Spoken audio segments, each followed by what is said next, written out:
सेंग्रा सिख्लाफोर, ख्रिस्ट'खौ फोथायग्रा फोथायारिफोर, संसारजों एटाच जानानै संसारनिखौ प्रायरिटी होनानै बेयावनो अरायबो थांना थागोन बायदि मोनफ्लांदोंब्ला, बेखौनो जायै जायै, बेखौनो लोङै लोङै, बेखौनो मावै मावै नों अराय गोथाङै थानानै बेफोरखौ रंजाफ्लायनो मोनफ्लायबाय थागोन होननानै सानफ्लांदोंब्ला, इसोरा बेयाव गोसोखांहोदों जिसिबां दंब्लाबो बेखौ रंजानोबोथ' नों गोथाङै थाबाय थानो हानांगोन ना। नोंनि थांनानै थागोन आरो थांनानै थायैखौ सोर थिग खालामगोन? इसोरासो थिग खालामगोन।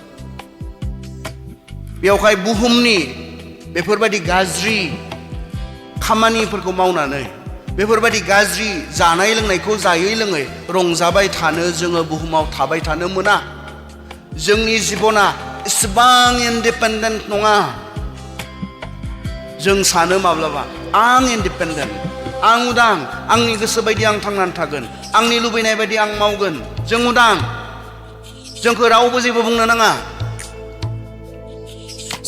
जोंनि आखल आखुखौ रावबो आसि थुनो नाङा, जों रावनिबो जायाखै, जों उदां।